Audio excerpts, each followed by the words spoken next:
will probably be the most popular topic, which is going to be on how to make money.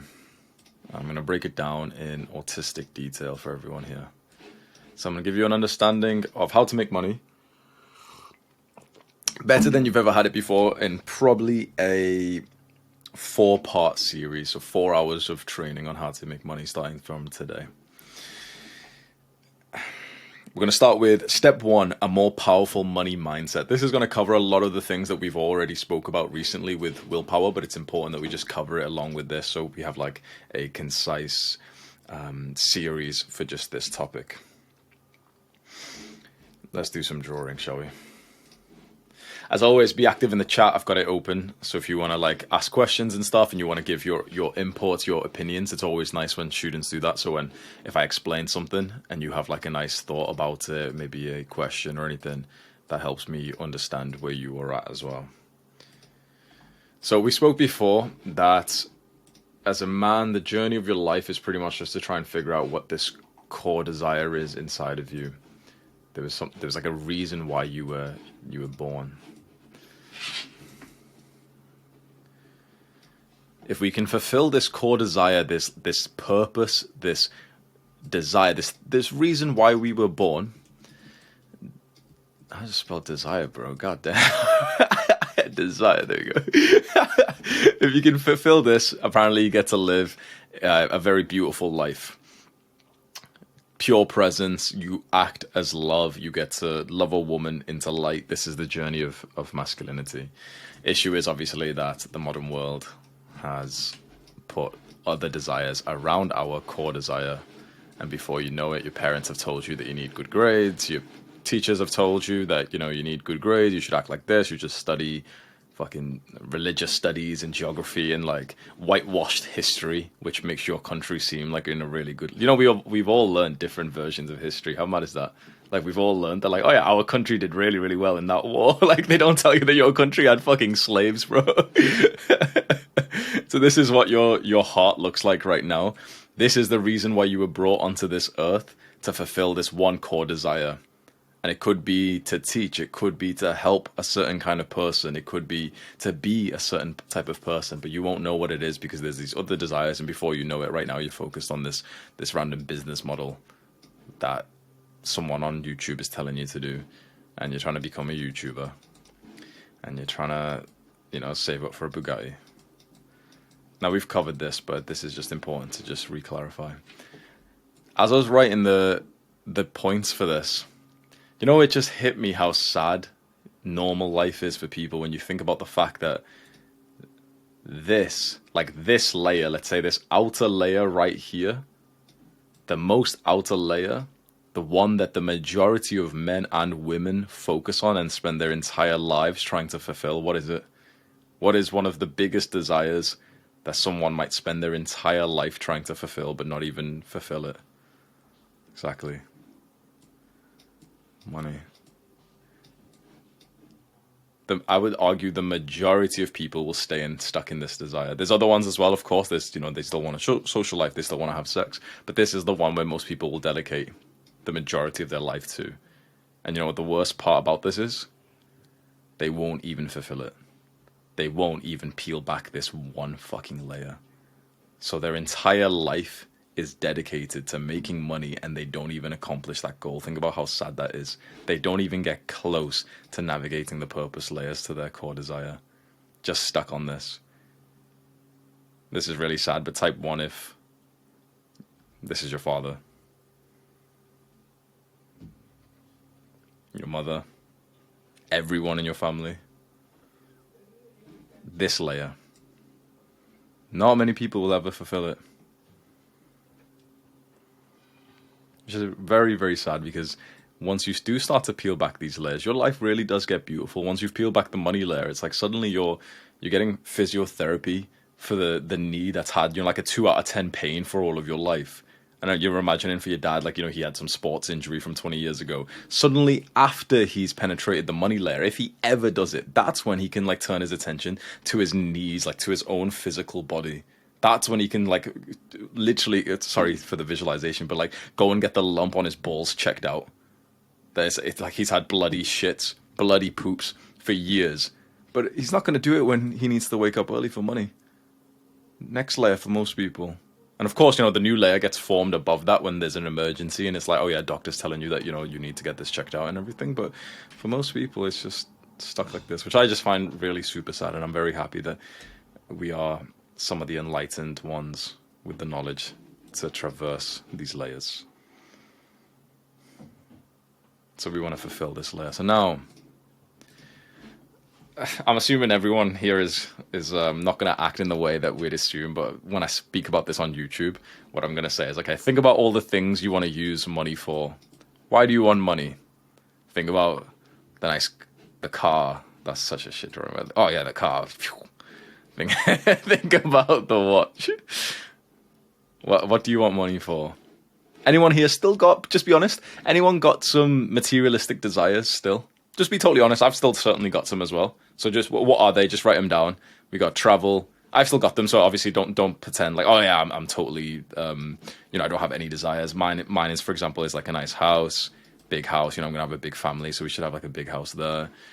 Moving out as well, we'll say, okay, house. Upgrading the car, okay, one level higher. Traveling. That's interesting. That look at how many are all the same. It's very interesting that everyone's wrote house, travel, and car. These actually are your probably your three biggest expenses.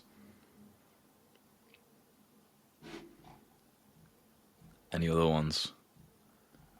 Clothes. Okay, so we got like some clothes, some watches. Someone said shoes as well. This is what we want to spend our money on. You want to hear some good advice? Forget all of it. Just for some time, forget all of it. Because you see, there's two types of young people, isn't there? There's the people who, for example, are making no progress in making money at all. Be honest, if this is you, type 1. Pretty much no progress, flipping around business model to business model. You've known about the concept of making money for quite some time now, and it's actually frustrating the fact like your bank balance genuinely isn't growing. Then there's the young people who are actually making some considerable progress, genuinely like money in the bank. It doesn't have to be a lot, but money in the bank. Type 2 if you're here, 1 if you're here. There's a very distinct personality and mindset difference between these kinds of people, which is what I found. Anyone know what it is?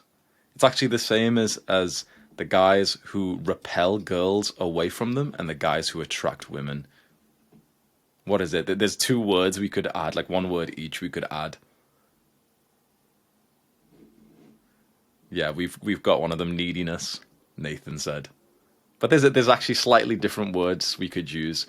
What kind of mindset do these guys have here? Why are they needy? Because they've got a scarcity mindset. Scarcity mindset, abundance mindset. This is the issue. This is why most of the brown people who go down the usual stereotypical businesses don't make much money at all. I see massive scarcity mindset in immigrants, Pakistanis, Indians, even Chinese. A lot of them bring scarcity mindsets, which you can understand why, because they've had to go through major trials and tribulations. But they'll do they will try to save £1 as bad as possible, without realizing that spending an hour to save £2 when they make £8 an hour is actually foolish. But it's the scarcity mindset. What I've found consistently in the young people who actually make progress in making money, it's only after they start to adopt an abundance mindset. You can still have abundance with a bit of fear. You can still be fearful. You can still be anxious. You can still think oh man, okay, we've got to take this seriously. I'm making money. Who knows when it's going to disappear? That's actually very important. That's just humility. That's very good. So when I'm thinking about abundance, for example, I just thought of Alex Hormozi, and he said for the first few years, even though he was making hundreds of thousands, he still had this fear that it could be gone at any moment. That's actually kind of good. But the scarcity is overvaluing the dollar, thinking that the $1 is a lot. Because if you think it's a lot, you can't make that much, right? How much is too much for you to make? I know this sounds silly, but like type in a number, let's say per month. How much is like actually, and be reasonable, how much is like too much for you? Don't be silly and like, 17 million. But for most of the people here per month, if you're actually being honest, it's probably about 1 or 2K. We're seeing some big numbers, but if you were like, I'd say for the like 90% of the students here, if you started making suddenly 5K a month, you might start like just feeling weird and anxious. It might be too high above your own self-image. It's very interesting. There's, if you look at some of the old school books, Brian Tracy, Jim Rohn. Jim Rohn's like public speaker, so if you look at some of his lectures, you can find them all on YouTube. They always give the same example of the 5,000 a year salesman. It's a very good example. Anyone heard of this before in like these old school business books? The 5,000 a year salesman. What they talk about is the power of your self-image, what you believe would be the upper ends of how much money you can make. And they give examples of like, they call him the 5,000 a year salesman. He makes 5K a year, he's got potential, and he's given a promotion, he's given a better area to sell in. Let's say it's a door-to-door sales company. And they send him to an even better, affluent, rich area. Okay, you've got potential, you're going to make a lot of money. He makes 5,000 a year. The next year, he gets sick for months and months and months, and he's out of work, and he's slow. He ends the year making 5,000. Obviously, we can say this is like 50,000. This is using examples from like 100 years ago, probably. He ends the year on the same amount. Very interesting, isn't it? Why is he making roughly the same amount? Why have you made roughly the same amount for a very long time, whether it's 0 or whatever number it is? Why has our fathers made within like a 20% range for the last 30 years? Because of self-image. Because it would feel odd. It would feel like you're defying your perception of yourself if you made more or less than that. Let's say for the guys who've started to make some money now, like, there's a few people who were typing before. Just type 1 if you're consistently making more than $5,000 a month. Type 1. I don't expect there to be too many. For these guys right now, for the same guys who've just typed 1, if your money went straight to 0, you'd probably, like, correct me if I'm wrong, you'd probably get it back to 5K, like, fairly quickly, like 10 times faster than it took you to get there again, right? It would feel weird if you went to 1K a month again, right? Even though 1K a month is still like, it's still kind of nice, but it would go below your range of like what you deem acceptable for yourself. And we have this range with everything, with how much money we make, with how like ungroomed we'll let ourselves be. Once you get to a certain point, that's when you go for the haircut. That, some people's range can be super high up. Some people's range can be very, very like broad like this. But you have this kind of range for your standards for everything. The issue is our range for our standards for how much money we make is actually fairly low. Because this lower end, we're okay with not making much. We're okay with, some of us are okay with not showering every day, not brushing our teeth every day. Who's been there at some point in your life where your range is so low of your hygiene, where like, it's actually somewhat acceptable for you to not shower every day? I'll type 1 in the chat right now. A lot of young men have been there, right? Because the range was too broad and it was too low there. So I've said, when you visualize all these things that we want, the house, the travel, the car, anything else in this list, forget all of them for now. Because when you go into this season of your life where you want to actually fulfill this money layer, if you come with it with expenses, if you come with it with these desires that everyone else does, you're going to probably get the same kind of results as everyone else, right? Everyone wants these things. You saw everyone's answer was the exact same. Literally, like, we like to believe we're like unique people. You answered exactly how mediocre people answer. It's the exact same question. So if you've got the same desires as mediocre people, but we don't, we almost look down on them and think, they don't even know about self-improvement. They don't even read books or educate themselves. It's kind of stupid, right? So why do we have the same desires as them?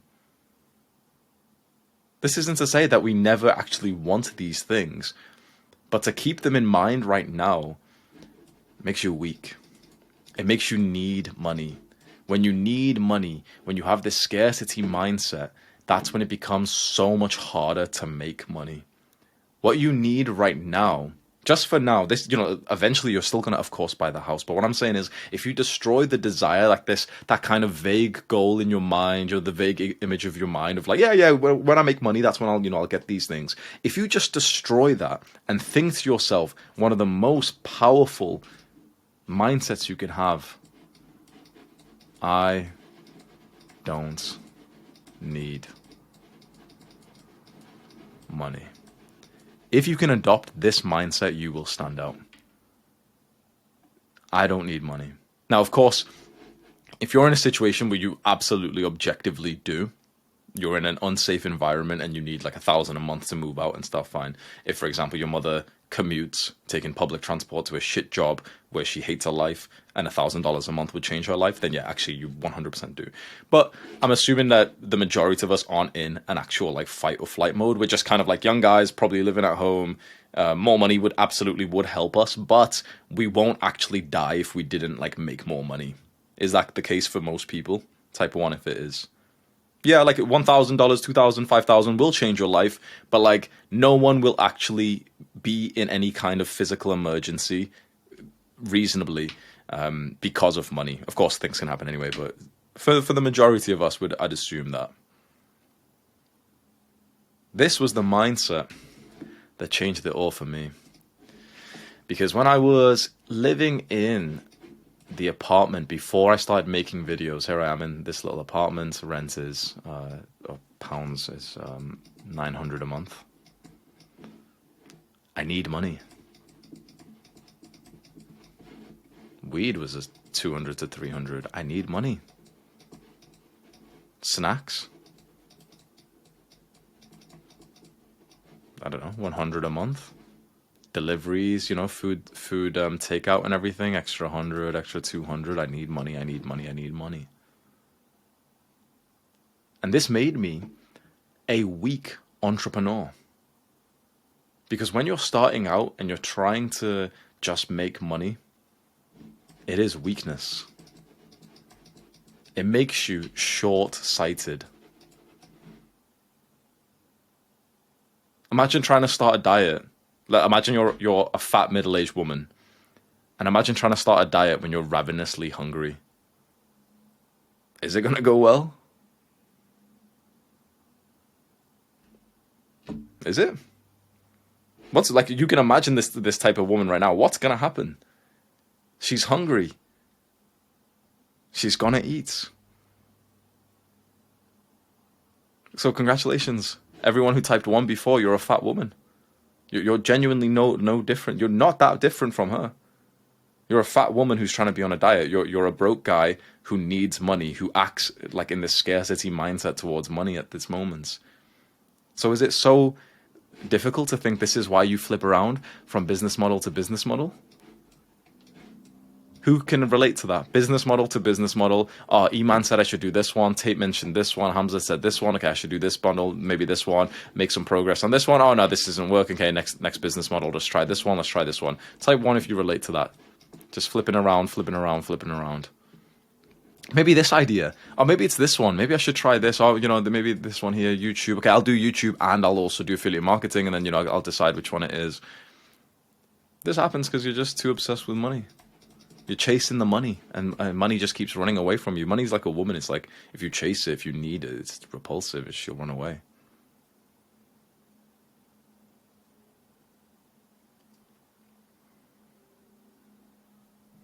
So, I won't go into much detail about this concept of reducing these desires. We've literally just done 5 hours of willpower training, which is like a course. You can go find the recordings if you haven't seen that already. But what I would just like try it my way for some time. Try the equivalent of what I did when I lived in this apartment. These were all my expenses.